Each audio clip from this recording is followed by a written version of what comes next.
Life with Anna had settled into a routine that I once thought was comforting, predictable even. It was steady, maybe a bit too steady. Every day looked the same: work, home, a quick meal, then silence in front of the TV. We didn't fight, but we didn't laugh much either. I had noticed a change in Anna lately. She seemed distracted, like her mind was always somewhere else. When I asked about her day, she answered in quick, clipped phrases, eyes darting away before the conversation ended. It was about 2 weeks ago that I first felt something was truly off. Anna was late getting home, so I called, but it went straight to voicemail. When she finally did walk through the door, her face was flushed, her hands full of shopping bags, which seemed odd because she had been working late. I tried to shake off the doubt that kept creeping into my mind, but as the days passed, the uneasy feeling only grew. Then, last Wednesday, a strange notification popped up on my phone. Anna and I shared a joint bank account, but we rarely used it for day-to-day expenses. That night, there was a large charge for a taxi service. I figured she might have had car trouble, so I let it go, but then a second charge appeared 2 days later. I asked her casually why she'd taken a taxi, and her answer was vague. Something about a late-night meeting across town. I told myself to let it go, but the following night, she was out late again. When she got home, she looked startled to see me still awake. I noticed her phone was clutched tightly in her hand, and she placed it face down on the counter as if to hide it. I lay awake for hours that night, my mind racing, replaying every interaction from the past few weeks, trying to make sense of her evasiveness. It felt like there was a wall between us that I couldn't break through. Just as I started to drift off, an idea crept into my mind, one that I wasn't sure I wanted to entertain. Could Anna be hiding something from me? My heart pounded at the thought, but I told myself I was overreacting. After all, we had been together for years, built a life together. She couldn't possibly, but that gnawing feeling wouldn't go away. The next morning, as she left for work, I watched her closely. She seemed almost too calm, her movements measured, like she was rehearsing a scene. I decided right then that I wouldn't just sit around with these doubts. I had to find out what was really going on, even if I wasn't ready for the answer. That evening, she told me she'd be home late again. Instead of waiting for her, I sat on the couch, watching the clock and trying to steady my thoughts. My phone buzzed. It was another notification from our joint account. Another taxi charge. It was as if the ground beneath me had started to shift. I felt my mind struggling to catch up, but the signs were becoming too many to ignore. 2 days later, I decided to work from home, though I hadn't told Anna. I wanted to observe her in a way that I normally didn't get the chance to, just to see if I could make sense of her recent behavior. Around 5:30 p.m., I heard her on the phone, her voice light and playful, as if she were talking to a close friend, maybe even a little more than that. Then, she told me she'd be home late again due to work commitments. I could feel my chest tighten, but I kept my face calm and neutral.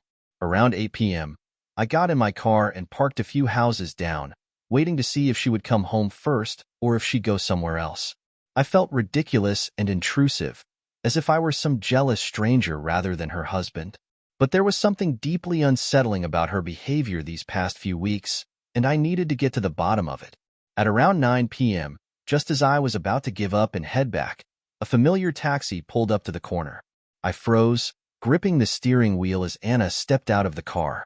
She leaned over, talking to the driver with a warmth I hadn't seen in a while. They both smiled, and then she touched his arm before stepping out. He looked at her with what could only be described as affection before driving away. A mix of emotions surged through me: confusion, betrayal, anger, and a strange sense of heartbreak. What was I witnessing? I wanted to confront her right then and there, demand answers, but something held me back. I needed more than just a suspicion. If this was real, if she was truly hiding something from me, I had to be sure. The next day, I replayed the scene in my mind over and over, trying to rationalize it. Maybe it was just a friendly driver who had driven her a few times. Perhaps she was feeling stressed and was more open to kindness. None of it made sense, though, and my mind kept drifting back to her secrecy, her excuses, and that look between them. I resolved to keep watching, but more closely this time. The following evening, as she left the house again, I slipped out a few minutes later and followed at a distance. Just as I had guessed, she went straight to the same taxi parked on the next block. I watched from my car as she got in, and I quickly started my engine, following them at a safe distance as they wove through the city. The route was unfamiliar, leading us into a quieter part of town. Finally, they stopped at a small cafe I'd never seen before. I parked a short distance away and waited until they were both inside before getting out and finding a discreet vantage point near the window. My heart felt like it was pounding out of my chest. There they were, sitting at a small table in a quiet corner, laughing and leaning close. They were so at ease with each other, a comfort I hadn't felt with Anna in months. The scene felt surreal, like something out of a dream, or rather, a nightmare.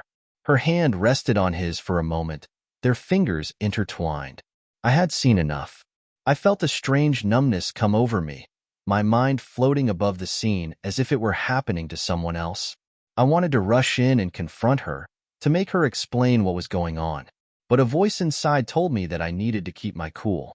If I stormed in now, I would get nothing but lies or half-truths, excuses that would leave me feeling emptier than I already did. I returned to my car and sat there, staring at the cafe, my thoughts racing. It was undeniable Anna was hiding something from me, something that had nothing to do with work or stress. It was like she had become a stranger, living a separate life I knew nothing about. After what felt like an eternity, she came out of the cafe, her face relaxed, her smile lingering as she said goodbye to the driver. He didn't get out of the car this time, but he leaned over and gave her one last look before she closed the door and walked away. I watched her return home, completely unaware that I had seen it all. That night, I couldn't sleep. Every time I closed my eyes, I saw Anna and that taxi driver together, laughing, sharing a moment. I thought about the years we had spent together, the life we had built, and how it suddenly felt like it was slipping through my fingers. I needed to know more. I couldn't continue to live in this state of uncertainty and suspicion. It was tearing me apart. The next day, I reached out to an old friend, Sofia. She was someone I had always trusted, a friend who had known me for years and had seen me through some of life's toughest moments. I didn't tell her everything, just enough for her to understand that I was going through something difficult. Sofia offered me a listening ear and, more than anything, a sense of calm that I hadn't felt in a long time. Over the next few days, as I tried to make sense of what was happening, Sofia became my confidant. She listened without judgment, offering me comfort when I needed it most. It felt strange at first, talking to her about something so personal, but it was a relief to have someone to confide in. My investigation continued, but with a renewed sense of purpose. I followed Anna one more time and confirmed what I had seen. She met with the same taxi driver at the same cafe, sharing the same intimate moments. My mind started to harden, a plan beginning to take shape. It was clear to me that I needed to confront her, but not before setting things up in a way that would leave no room for denial. The night before my planned confrontation, Sofia and I met for coffee. I told her about the plan, about how I would confront Anna and get her to admit everything. Sofia listened, her eyes full of understanding, her presence a comfort I hadn't expected. As we talked, I felt a shift between us, a closeness that hadn't been there before, a warmth that felt more than friendship. By the time we parted that night, Sofia and I shared a quiet understanding. She would be there for me, whatever happened next. I felt an odd sense of peace as I drove home. For the first time in weeks, I felt like I was in control. The betrayal still stung, but now I had a way forward, a path that I would walk with a clear mind and a steady heart. The next morning, I woke with a calm resolve. Tonight would be the night. I'd let Anna think it was just another routine evening. Little did she know that her world was about to be turned upside down, just as she had done to mine. The morning after I watched Anna and the taxi driver at the cafe, I felt a strange numbness settle over me. I could hardly look at her without my mind spinning, replaying every look, every smile she'd shared with that man. Each time I caught a glimpse of her face, I felt a pang of disbelief. This was the woman I'd trusted, my partner in everything, and she was slipping away right under my nose. It was clear now that I couldn't leave this to chance. I needed solid evidence, something undeniable. That way, when I confronted her, she couldn't twist the story or play it off as a misunderstanding. I needed a full picture of her secret life, so I could finally understand what had gone so horribly wrong. That day, I drove to an electronics store and picked up a small GPS tracker that could be hidden in her purse without detection. As much as I hated the thought of tracking my own wife, I told myself it was the only way to get the answers I deserved. She had already broken my trust, and now I needed to know the whole truth. That evening, while Anna was in the shower, I carefully slipped the tracker into her bag. My hands shook with a mix of nerves and anger as I tucked it into a pocket where I knew she wouldn't find it. When she emerged from the bathroom, she shot me a small smile, and I forced myself to smile back, pretending everything was fine. The next few days were a blur of tension. Every evening, she claimed she'd be working late, and every evening, I tracked her movements across town. The tracker revealed a pattern. She would go directly from her office to the cafe where she met the taxi driver. They stayed for an hour or so each time, and then he would drive her back to a spot near our house, where she would get out and walk home as if nothing had happened. I was piecing together her routine, but the emotional toll was unbearable. The more I watched, the more questions surfaced, gnawing at me and filling me with a sense of betrayal so deep I could hardly breathe. Each night, I would lie in bed next to her, pretending to be asleep, wondering how she could carry on so easily while keeping such a secret. By the end of the week, I knew it was time to confront her, but I wanted more than just tracking data. I needed to see what she was up to inside that cafe, needed to hear their conversation, understand the depth of her betrayal. I decided to go to the cafe myself, to find a table nearby and catch them in the act. That Friday, she told me she'd be working late again. I watched her leave, and a few minutes later, I grabbed my coat and followed her. When I reached the cafe, I parked down the street and walked in, my heart pounding as I scanned the room for a discreet place to sit. I chose a table in the back, out of their line of sight, but close enough to overhear. After a few minutes, Anna and the driver walked in, taking their usual spot in the corner. She looked relaxed, laughing softly as they spoke, her face illuminated by the dim cafe lights. It was a version of her I hadn't seen in months, happy, carefree, almost glowing. She reached across the table, placing her hand on his, and he leaned in close, whispering something that made her smile even wider. As I watched, a feeling of cold detachment settled over me. Here, in this quiet cafe, was proof of everything I had feared. There was no excuse, no misunderstanding. Whatever was going on between them, it was clear that Anna was deeply invested in it. The life we'd built, the trust I'd thought was unbreakable, was slipping through my fingers. I pulled out my phone and snapped a few photos of them, careful to keep my movements discreet. The images were grainy in the low light, but they were enough. They showed Anna, hand in hand with this man, and that was all I needed. After they left, I sat alone in the cafe for a while, staring at the photos. The pain I felt was profound, like a wound I couldn't reach or treat. But even as the heartbreak settled in, a plan started to form. I would confront her, but not in a way she could anticipate. I wanted her to know that I'd seen everything, that I knew the full extent of her betrayal, and that I wasn't going to play the fool anymore. On my way home, I called Sofia. She had been my support through this ordeal, the one person I could confide in without judgment. I needed to tell her what I'd discovered, to share the crushing weight of it with someone who understood. Sofia listened as I told her everything, and her voice was calm, comforting, as she encouraged me to stay strong. I hadn't intended for this connection with Sofia to deepen, but with every conversation, every moment of shared pain, something new was growing between us. She had become my rock, and I was beginning to feel more for her than just friendship. That night, I returned home and waited for Anna. She walked in, her expression as relaxed as if she'd just spent the evening at work. I held back, not revealing anything. Instead, I pretended to be half asleep, watching her from the shadows as she slipped into bed beside me. I felt a strange sense of clarity. The woman lying next to me, the woman I had shared my life with, had become a stranger. And as I lay there, I knew that our lives were about to change forever. The next day, I contacted the taxi driver under a false pretense, pretending I didn't know about his involvement with Anna. I mentioned that I was planning a surprise for her and needed his help. He seemed uncomfortable, but agreed to meet me for a brief conversation. I chose my words carefully, hinting that I wanted to set up a surprise for her at the same cafe. He didn't suspect a thing, though I could see a flicker of doubt in his eyes. I had set the stage perfectly. That evening, I invited Anna to meet me at the cafe, telling her that I wanted to talk, to reconnect. She seemed surprised but agreed, not realizing that I was luring her into her own trap. As the evening approached, I felt a mixture of dread and resolve.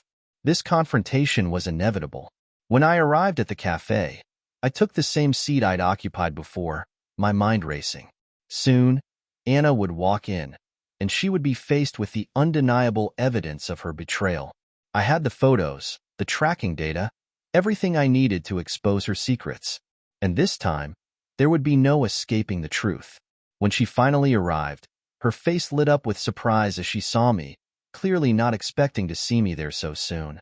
I held up my phone, showing her the photos I had taken of her with the driver.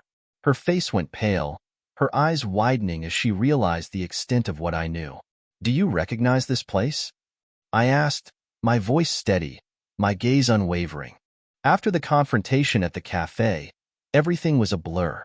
Anna's stammered explanations and excuses barely registered as I walked out, leaving her there to face her own choices alone.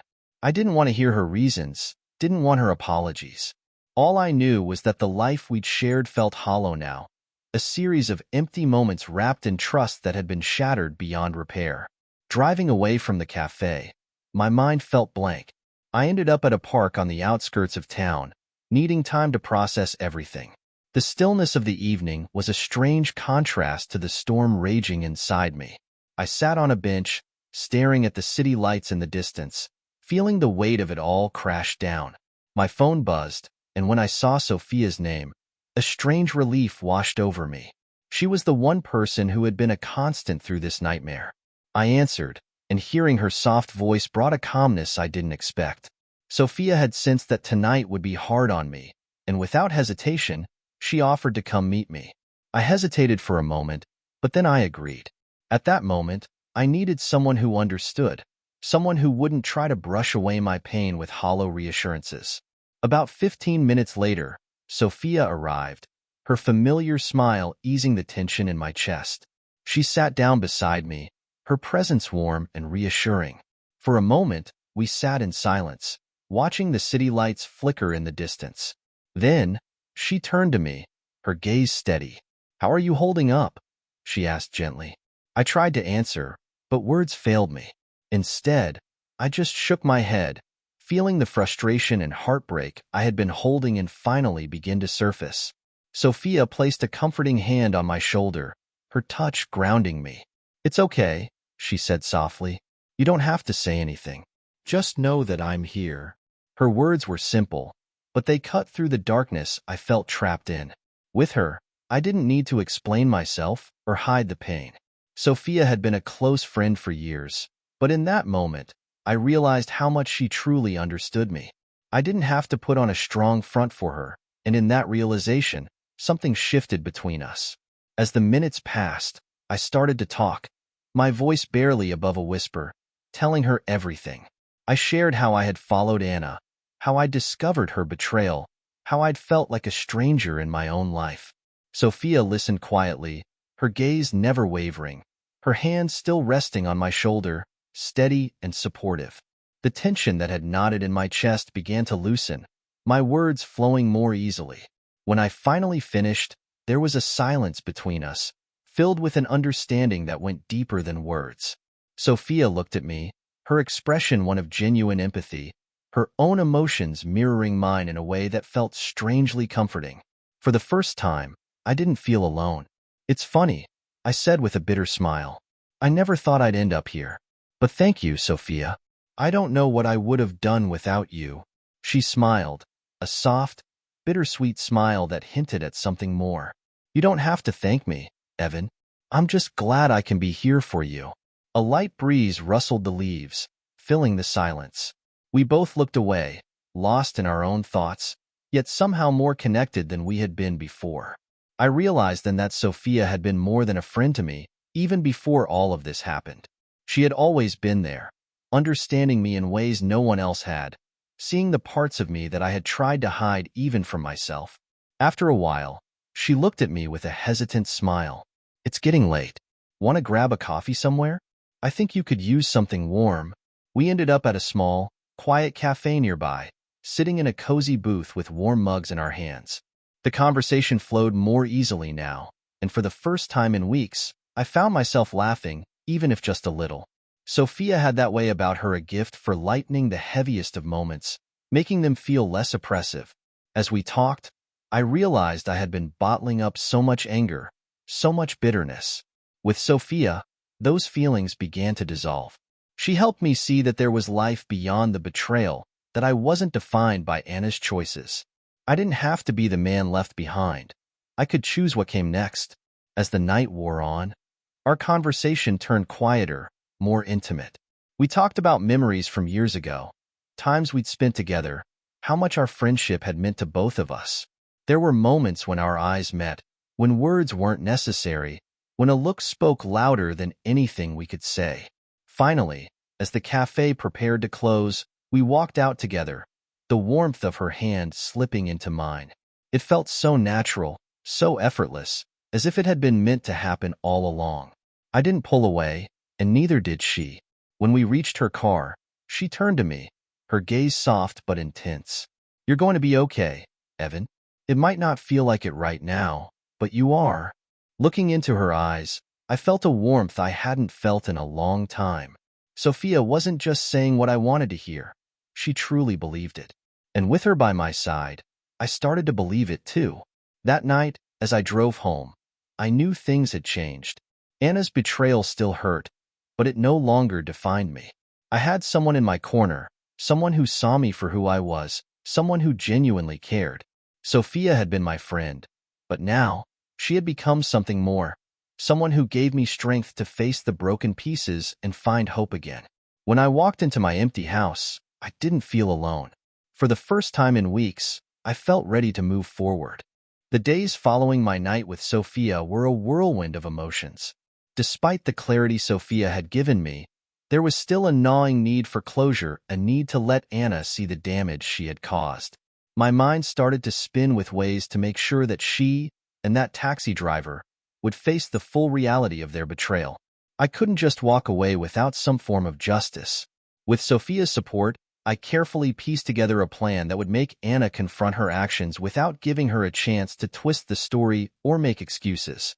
It would involve a little subterfuge, but I was determined to see it through. First, I reached out to the taxi driver. Pretending I was in the dark about his relationship with Anna, I told him that I was planning a big surprise for her, a celebration to mark our marriage and our life together. The irony wasn't lost on me, but I forced myself to keep my tone casual. I asked him if he could help arrange the surprise by driving her to the location, pretending I'd arranged everything secretly. He hesitated, perhaps sensing something was off, but ultimately, he agreed.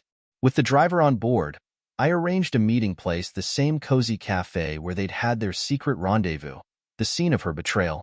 The plan was simple. Anna would arrive, expecting a romantic evening. Instead, she'd find herself facing the truth, with no way out.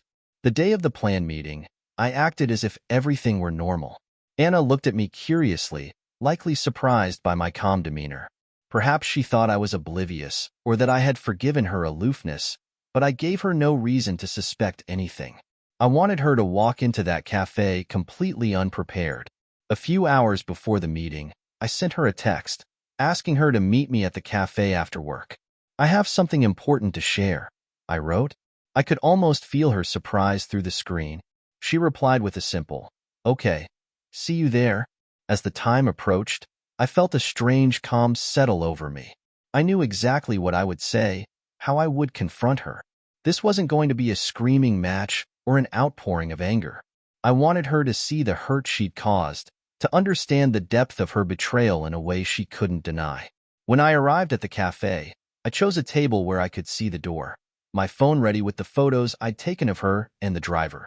A few minutes later, she walked in, scanning the room until her eyes landed on me. She smiled tentatively, looking both nervous and curious. She sat across from me, her usual confidence somewhat muted. "So, what's this all about?" she asked, attempting a light tone, but I could see the apprehension in her eyes. I took a breath, then looked her straight in the eye. Do you recognize this place, Anna? Her smile faltered, her expression shifting from confusion to something closer to fear. She glanced around, as if searching for an escape, but I kept my gaze steady, making it clear that there would be no easy way out. Without another word, I pulled up the photos on my phone, holding it out for her to see. Her face turned pale, her hands clenching on the table as she looked at each picture. There was no need to speak. The images said it all. I watched as her expression shifted from shock to guilt, and finally, resignation. Evan, I'm so sorry. I didn't mean for this to happen, she stammered, her voice barely a whisper. It just got out of control. I kept my tone calm, though inside I felt a cold anger. Out of control? Anna, you didn't just make a mistake. You chose to lie, to hide, to betray everything we built together. Do you realize how much you've hurt me? She looked down, unable to meet my gaze. I didn't want to hurt you. I didn't know how to stop. I could see that she had nothing left to say, no words that would make any of this right. The remorse on her face seemed genuine, but it didn't lessen the damage she'd done. I took a deep breath, letting the silence settle between us. I want you to know, I said quietly, that I'm not here to beg for an explanation. I've found someone who has shown me what it means to be respected and valued, and that's something I can never feel with you again. Her eyes widened, her face a mixture of shock and pain as she understood what I meant. Sofia's presence in my life, her unwavering support and kindness, had shown me that I deserved better than this, better than the lies Anna had given me. So, it's over, she asked, her voice barely audible. Yes, Anna, it's over. I felt a strange relief as I said it, as though a weight had lifted from my chest. I'll be moving on, and I hope, for your sake, that you'll think about the choices you've made and the people you've hurt. For a moment, she looked as though she might cry, but she held back, nodding slowly. I understand. With nothing left to say, I stood, leaving her alone in the cafe, just as she had left me emotionally alone for so long. Walking out of that place felt like stepping into a new life, a life where I could finally start over, free from deceit and betrayal. The plan had worked perfectly, and I walked away with a clear mind, ready to embrace whatever the future held. As I walked into the cafe for the last time, the place felt heavier somehow. Maybe it was the knowledge of what was about to happen or the finality of it. Anna was already there, sitting at a table near the back, fidgeting with her phone. She glanced up as I approached, her expression a mix of curiosity and nerves. Clearly, she had no idea what was coming. I took a seat across from her, placing my phone on the table, my gaze fixed on her as I tried to steady my emotions. This was at the moment I had been building up to, the moment that would bring all her secrets into the light. She forced a small smile. So, what's this all about, Evan? You sounded serious. I took a deep breath, locking eyes with her. Anna, do you recognize this place? The question seemed to catch her off guard. She glanced around the cafe, her brow furrowing. It's just a cafe, right? I don't think we've been here together before. I couldn't help the faint, humorless smile that crossed my face. No, we haven't. But you've been here before, Anna. I know this place because I've seen you here. Her face drained of color as realization set in. Her hand went still, her eyes searching mine, desperate to find a hint of misunderstanding. Evan, I don't know what you're talking about. I didn't respond. Instead, I picked up my phone, tapping on the screen to pull up the photos I'd taken. The images of her with the taxi driver filled the screen, each one damning and undeniable. I held the phone up so she could see. She went silent, her eyes wide, mouth slightly open. She looked away, her hands clenched tightly in her lap. For a moment, there was nothing but silence between us, heavy and unbreakable. Finally, her voice came out, barely a whisper. I'm so sorry, Evan. Sorry. My voice was cold, sharper than I intended. You're sorry now, Anna? You could have come to me at any time. You could have told me the truth, explained whatever was going on. But instead, you lied to me. Over and over again. Her eyes filled with tears, but I felt no sympathy. I didn't mean for it to go this far. I was lonely, I guess.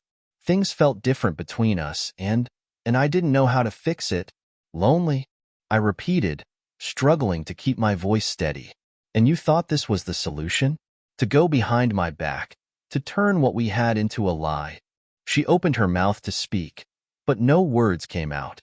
The weight of her actions had finally hit her, and she looked more defeated than I'd ever seen her. But as much as she might have felt regret in that moment, I knew it couldn't erase the damage that had been done. I've tried to understand, Anna, I said, my tone softer now, but still firm. But I deserve better than this. I gave you my trust, and you shattered it. And I can't go back to pretending everything's okay. She nodded slowly, a tear slipping down her cheek. I never meant to hurt you, Evan. I don't know who I am anymore. I lost myself somewhere along the way, and I thought he could help me feel something again. I looked at her, feeling a strange sense of pity. But it was too late for that now. I had seen too much, and there was no way to unsee it. I hope you find whatever it is you're looking for, Anna. But it won't be with me. She tried to reach for my hand, her voice pleading. Evan, please. Is there any chance? Any chance you could forgive me? I pulled my hand away gently but firmly, standing up. No, Anna. I've found someone who treats me with the respect and honesty I deserve. I'm done with lies. Her expression turned to shock as she realized what I was saying. Someone else? I nodded, feeling a calmness settle over me. Yes, someone who's been there for me in ways you chose not to be. And now, I'm moving forward. With that, I turned and walked away, leaving her there in the cafe, alone with the truth she had tried so hard to keep hidden. I didn't look back, not even once. As I stepped out into the fresh air, a weight lifted from my chest, and for the first time in what felt like forever, I felt free. This chapter was finally closed. Walking out of that cafe felt like stepping into a new world. The evening air was crisp, a gentle breeze carrying the scent of fall, and for the first time in months, I felt a strange sense of calm. I had done what I needed to do. I had faced Anna, confronted her lies, and made it clear that I was moving on. There was a freedom in that, a sense of finality that I hadn't thought I would find. Over the next few days, I focused on putting my life back together. I contacted a lawyer to discuss the divorce, informed my close friends of the decision, and started making plans to move out of the house. Surprisingly, it didn't hurt as much as I thought it would. Maybe I had already grieved the loss of my marriage in the weeks leading up to that final confrontation. Now, all I felt was the faint, lingering ache of a life I had outgrown. Through it all, Sofia was there. She checked in on me, offering support in ways I hadn't even realized I needed. Her presence was a steady comfort, a reminder that I wasn't alone. What had started as an unexpected friendship had blossomed into something more, something deeper. With her, there were no lies, no hidden agendas, just honesty and understanding. I didn't have to pretend or explain myself. She saw me as I was and accepted me wholeheartedly. One evening, a few weeks later, Sofia and I went for a walk through the city. It was an unplanned outing, just the two of us talking about everything and nothing. We strolled along quiet streets lined with lights, the sounds of distant laughter and music drifting through the air. She made me laugh like I hadn't in ages, her own laughter light and free. It felt as if I were rediscovering a part of myself I had long forgotten. As we reached a small park, she stopped, looking out over a pond where the reflection of the city lights danced on the water. I turned to her, catching the way the light softened her features, the way her eyes seemed to hold a warmth that reached right into my soul. Thank you, Sofia, I said softly, for everything. I honestly don't know how I would have gotten through all of this without you. She smiled, a gentle, genuine smile that lit up her whole face. You don't have to thank me, Evan. I'm just glad I could be here for you. We stood there for a moment in silence, the kind that didn't need to be filled with words. Slowly, I reached for her hand, feeling a spark of something that had been building quietly between us, something that went beyond friendship. She looked up at me, her eyes searching mine, and I could see the same feelings reflected back. Without thinking, I leaned in and pressed a gentle kiss to her forehead, a promise of all that lay ahead. She closed her eyes, resting her head against my shoulder, and I felt an overwhelming sense of peace. It was as if all the hurt, the betrayal, the doubts, all of it had led me here, to this moment with her. In the weeks that followed, Sofia and I grew closer, taking things slowly, savoring each new step. I hadn't expected to find love again so soon, but with her, it felt right. She had shown me that trust and honesty were possible, that I could be seen and valued for who I was. I didn't feel the need to rush or force anything. We were building something real, something I knew would last. My life gradually fell into place. The divorce went through smoothly, and I found a new apartment where I could start fresh. I filled the place with reminders of my journey photos, books, small mementos that reflected who I was now. And while I still thought of the past from time to time, I no longer felt bound by it. One evening, Sofia and I were sitting on my couch, sharing stories from our pasts, laughing about the little things that had once seemed so important. As I looked at her, I realized just how much my life had changed since that day in the cafe. I had walked away from a life built on shaky foundations and stepped into something true, something I could trust. "Evan," she said softly, her hand resting on mine, "I'm proud of you. You've come so far, and I'm honored to be part of your journey." I smiled, feeling a warmth I hadn't known I was missing. "I'm just grateful to have you with me." We sat in silence, content in each other's presence, a new beginning unfolding between us. I didn't know what the future held, but for the first time, I was excited to find out. With Sofia by my side, I felt ready to face whatever came next.